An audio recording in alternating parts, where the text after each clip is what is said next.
بسم اللہ الرحمن الرحیم۔ السلام علیکم ورحمۃ اللہ وبرکاتہ۔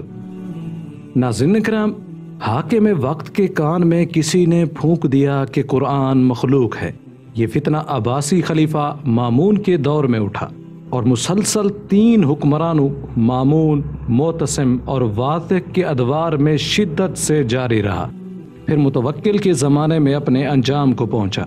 عیسائی حکمرانوں کی طرح انہوں نے جبر سے اس عقیدے کو عوام الناس پہ ٹھونسنے کی کوشش کی، مگر لوگ جب بھی علماء کی طرف رجوع کرتے تو وہاں سے یہی فتویٰ جاری کیا جاتا کہ قرآن اللہ کا کلام ہے، اس کی مخلوق نہیں۔ جتنا بڑا عالم ہوتا اس کے فتوے کا اثر زیادہ لوگوں پہ ہوتا۔ امام احمد رحمۃ اللہ علیہ 164 ہجری میں پیدا ہوئے اور 241 ہجری کو اس دنیا سے رخصت ہوئے، لہذا کوشش کی گئی کہ ان سے یہ عقیدہ منوا لیا جائے تاکہ عوام کو قابو کرنا آسان ہو جائے۔ امام احمد رحمۃ اللہ علیہ کے انکار پر آپ پر سختی کی گئی۔ مامون نے تو کسی حد تک آپ کا لحاظ کیا اور سختی کو پابندیوں تک محدود رکھا، مگر معتصم باللہ نے قید اور کوڑوں کی راہ اختیار کی۔ آپ کو قید کر دیا گیا، مگر جب دیکھا گیا کہ امام اپنی رائے سے رجوع پر آمادہ نہیں تو آپ کو بھرے دربار میں بلوایا گیا۔ رمضان کا مہینہ تھا اور منظر کچھ یوں تھا کہ امام احمد بیڑیوں اور طوق میں لپٹے ہوئے تھے اور زنجیروں کا فالتو حصہ جو کہ کافی وزنی تھا امام احمد کو ہی اٹھوایا گیا تھا۔ کمزوری آپ کے چہرے پہ صاف عیاں تھی۔ معتصم نے آپ سے آخری بار پوچھا کہ آپ اپنی رائے سے رجوع کریں گے یا نہیں۔ آپ نے جواب دیا کہ امیر المومنین، ہم آپ کے نانا ہی کی امانت کا بار اٹھائے ہوئے ہیں جس کی حفاظت ہماری ذمہ داری ہے۔ باخدا آپ اللہ یا اپنے نانا کا کوئی قول اس زمن میں پیش کر دیں، میں ایک لمحے میں اپنے موقف سے باز آ جاؤں گا، ورنہ جو امیر کی مرضی ہے وہ کر گزرے۔ ناظرین کرام، اس دن آپ کو 100 کوڑے مارے گئے۔ یہ سلسلہ کئی دن تک چلتا رہا۔ روزے کی حالت میں تھے، 50 کوڑے مارے جا چکے تھے تو امام کی حالت زار پر خود امیر بھی پریشان ہو گیا۔ اس نے کہا کہ اے عبداللہ، اپنے موقف سے رجوع فرما دیجئے۔ اللہ کی قسم، میں ان زنجیروں کو اپنے ہاتھ سے کھولوں گا اور آپ کو اپنے ساتھ تخت پہ جگہ دوں گا۔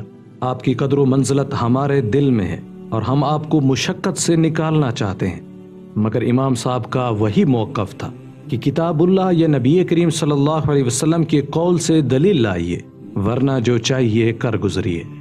یہ سن کر معتصم کو تو آ گیا اور ایک نئے جوش سے کوڑوں کی بارش کروا دی۔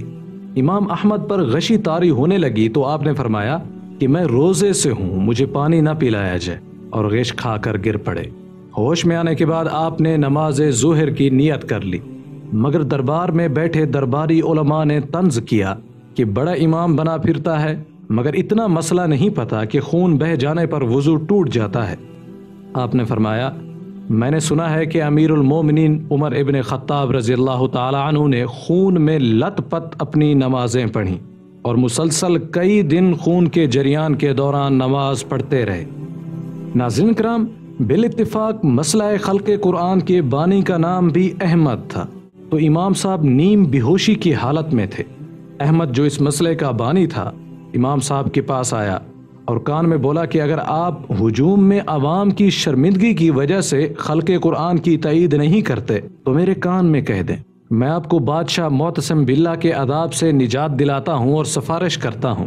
امام صاحب نے نیم بے ہوشی کی حالت میں سر اٹھایا اور کیا عظیم جواب دیا، اگر تم بادشاہ کے عذاب کی ڈر کی وجہ سے حق نہیں بول سکتے تو میرے کان میں آ کے حق بول دو، میں بروز محشر تمہاری سفارش اللہ سے کروں گا۔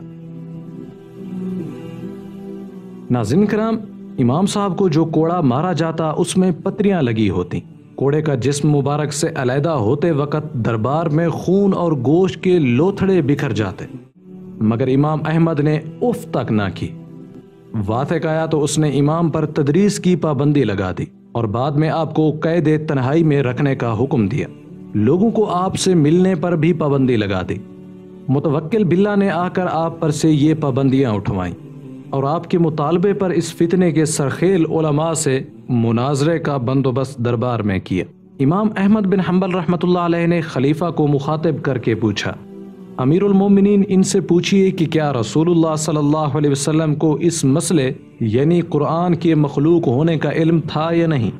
علماء سو کی جان پر بنائی۔ ایک نے کہا کہ آپ صلی اللہ علیہ وسلم کو علم نہیں تھا۔ امام احمد نے سوال کیا کہ جس مسئلے کا علم صاحب وحی صلی اللہ علیہ وسلم کو نہیں تھا، اس کا علم داؤد کو کیسے ہوا؟ کیا وحی دوبارہ شروع ہو گئی ہے؟ داؤد سے کوئی جواب نہ بن پڑا۔ خلیفے کے چہرے پر غصے کے آثار نظر آنا شروع ہوئے۔ دوسرے گروپ نے کہا کہ حضور صلی اللہ علیہ وسلم کو بھی اس مسئلے کا پتہ تھا۔ اب امام احمد نے سوال اٹھایا کہ اگر حضور صلی اللہ علیہ وسلم کو مسئلے کا علم تھا تو کیا آپ صلی اللہ علیہ وسلم کو قرآن کے مخلوق جاننے پر ایمان کی دعوت لوگوں کو دی اور اس پر ایمان نہ لانے والوں کو سزائیں دیں؟ گروپ نے جواب دیا کہ نہیں، امیر المومنین جس مسئلے پر ایمان کی دعوت اللہ کے رسول صلی اللہ علیہ وسلم نے نہیں دی، آپ کو اس پر ایمان لانے کی دعوت دینا اور ایمان نہ لانے والوں کو سزائیں دینا کس نے واجب یا فرض کیا؟ خلیفے کے چہرے پر ناراضگی کے آثار صاف دیکھے جا سکتے تھے۔ امیر المومنین، اللہ کے رسول صلی اللہ علیہ وسلم کو اگر اس مسئلے کا پتہ تھا تو آپ نے ابو بکر صدیق رضی اللہ تعالیٰ عنہ کو اس کے بارے میں بتایا تھا یا نہیں؟ گروپ نے جواب دیا کہ نہیں۔ امام نے کہا کہ امیر المومنین جس مسئلے کی بابت اللہ کے رسول صلی اللہ علیہ وسلم نے اپنے یار غار کو خبر نہیں دی، اس کی خبر داؤد کو عالم ارواح میں کیسے ہو گئی؟ اگر وہ یہ کہتے کہ ابو بکر صدیق رضی اللہ تعالیٰ عنہ کو اس مسئلے کے بارے میں رسول اللہ صلی اللہ علیہ وسلم نے بتایا تھا تو سوال اٹھتا ہے کہ کیا ابو بکر صدیق رضی اللہ تعالیٰ عنہ نے لوگوں کو اس مسئلے پر ایمان لانے کی دعوت دی یا نہیں؟ گروپ پر سکتہ طاری تھی۔ اے امیر المومنین، جس کی بابت اللہ کے رسول صلی اللہ علیہ وسلم نے نہ علم دیا اور نہ ایمان کا مطالبہ کیا اور نہ ہی خلفائے راشدین نے ان پر ایمان کی دعوت دی، اس مسئلے پر دعوت دینے پر آمادہ کر کے یہ لوگ آپ کو ایسی گھاٹی میں لے آئے ہیں کہ جس کی دونوں طرف آگ ہے۔ اگر آپ اس مسئلے سے جان چھڑائیں گے تو اپنے پہلوؤں کی آگ بھی بجھا دیں گے اور اپنے آگے کی بھی بجھا دیں گے۔ خلیفہ نے علماء سو کے گروہ کو مخاطب کیا، تم لوگ اس شخص کے مقابلے میں اس تنکے جتنا علم بھی نہیں رکھتے جو میرے ہاتھ میں ہے، اور اس گروہ کو دربار سے نکال دیا۔ امام احمد رحمۃ اللہ علیہ پر سے پابندیوں کو ہٹا دیا گیا، مگر سرکاری طور پر اس مسئلے کے اختتام کا اعلان نہ کیا۔ شاید اس لیے اس مسئلے کا اختتام خلیفہ کے لیے نہایت ذلت امیز رہا۔ ایک مسخرہ خلیفہ کے دربار میں آیا اور اس نے کہا کہ اے امیر المومنین، میں تعزیت کرنے آیا ہوں کیونکہ کوئی اور شخص اور گھرانہ تعزیت کے لیے مجھے مناسب نہیں لگا، اس لیے کہ مرحوم نے آپ کے گھرانے میں ہی جنم لیا اور اسی میں پلا بڑھا اور آج مر گیا۔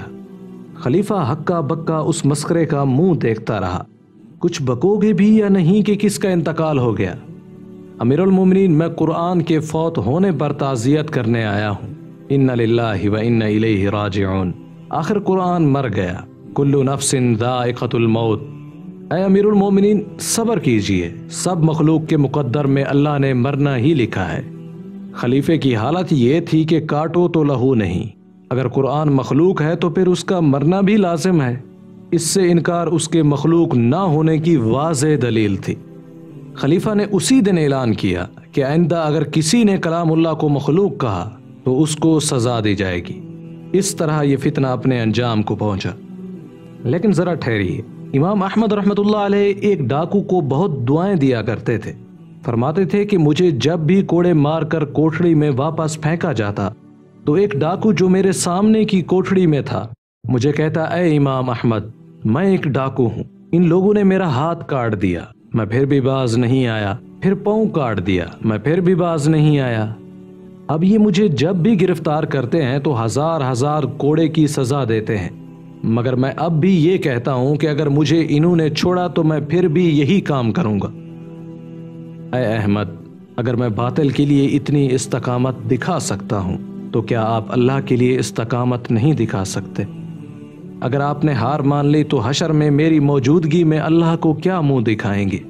آپ استقامت کی روش کو اختیار کریں۔ آپ پر پوری امت کے ایمان کا بوجھ ڈال دیا گیا ہے اور آپ سخت آزمائش میں آزمائے گئے ہیں۔ ناظرین کرام، دعا کرتے ہیں کہ اللہ تعالی ہمیں دین کی صحیح سمجھ عطا فرمائے اور اس پر عمل کرنے کی اور اس کو دوسروں تک پہنچانے کی توفیق عطا فرمائے۔ امید کرتے ہیں کہ یہ ویڈیو آپ کے علم میں اضافے کا سبب بنی ہوگی۔ اگر یہ ویڈیو آپ کو اچھی لگی تو اسے لائک کریں اور شیئر بھی کر دیں۔ ملتے ہیں ایک نئی ویڈیو کے ساتھ، تب تک کے لیے اجازت دیں۔ السلام علیکم ورحمۃ اللہ وبرکاتہ۔